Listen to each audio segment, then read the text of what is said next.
കൊത്തങ്കല്ല്. കൊത്തങ്കല്ല് 2-3 രീതിയിലുണ്ട്. ഇവിടെ പരിചയപ്പെടുത്തുന്നത് 5 കല്ലുകൊണ്ട് കളിക്കുന്ന ഒരു തരം കളിയാണ്. ആദ്യം കല്ല് വിടർത്തിയിടുന്നു. ആദ്യത്തേത് ഓരോന്നായി കൊത്തണം. അതിൻ്റെ പേര് ഒറ്റ. പിന്നീട് ഈ 2 കല്ലുകൾ വീതമാണ് കൊത്തുന്നത്. അത് ഇരട്ട. അടുത്തത് 3ഉം 1ഉം മൂക്ക. കൊത്തുന്ന കല്ലെടുക്കുമ്പം അനങ്ങിയാൽ കളി പൊട്ടും. നാക്ക.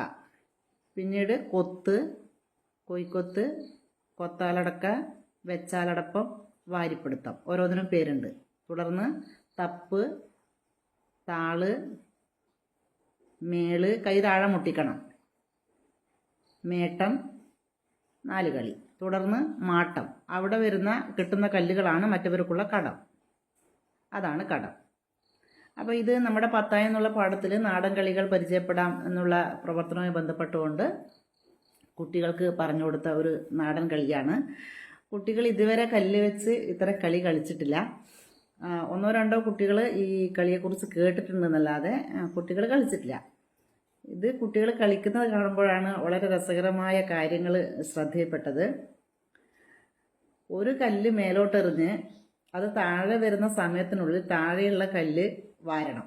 വാരുന്ന സമയത്ത് പരസ്പരം മുട്ടാനോ അത് ഒന്നിച്ചെടുക്കുന്ന സമയത്ത് ഒന്നിച്ചെടുക്കാനോ ഒക്കെ സാധിക്കണം. അതായത് കയ്യും കണ്ണും ശ്രദ്ധയും സമയവും ഒക്കെ കണക്കൂട്ടി വേണം ഈ പ്രവർത്തനം നടക്കാൻ. അതൊക്കെ സത്യം പറഞ്ഞാൽ അത്രയും കാര്യങ്ങൾ ഈ ഒരു കളിയിൽ കോർഡിനേറ്റ് ചെയ്തിട്ടുണ്ടെന്ന് മനസ്സിലാക്കുന്നത് കുട്ടികൾ ഈ കളി കളിക്കുമ്പോഴാണ്. ഞങ്ങളൊക്കെ എപ്പോഴാണ് ഈ കളി കളിച്ചു തുടങ്ങിയതെന്ന് തന്നെ നമുക്ക് ഓർമ്മയില്ല. വളരെ ചെറുപ്പത്തിൽ തന്നെ ഈ കളി കളിക്കുന്നതുകൊണ്ട് തന്നെ ഈ കളിക്ക് ഇത്രയധികം ബുദ്ധിമുട്ടുണ്ട് എന്നുള്ളത് ഇതുവരെ മനസ്സിലായിട്ടില്ല. ഒരു കല്ല് കൊത്തി കിട്ടുന്ന സമയത്ത് കുട്ടികൾക്ക് ഉണ്ടാകുന്ന ഒരു സന്തോഷം അത് ഇവിടെ നമുക്ക് കാണാൻ വേണ്ടി സാധിക്കും. തുടർന്ന് എല്ലാവരും അതിനുവേണ്ടി പരിശീലിക്കുകയാണ്. ചില ബിരുദന്മാർ വളരെ പെട്ടെന്ന് തന്നെ അതിനെ കൈക്കലാക്കി. 1 കൊത്തിയെങ്കിലും 2ഉം 3ഉം ഒന്നിച്ച് കൊത്തിയെടുക്കാനൊക്കെ അവർ വളരെ പാടുപെട്ടു. സാദിയാണ് ആദ്യമായിട്ട് ആ എല്ലാ കളിയും വിജയിച്ച് അവൾ മാട്ടം എന്ന് പറയുന്നത് മറ്റവർക്ക് കടം വെക്കുന്ന പരിപാടി. അത് വളരെ പ്രയത്നമാണ്.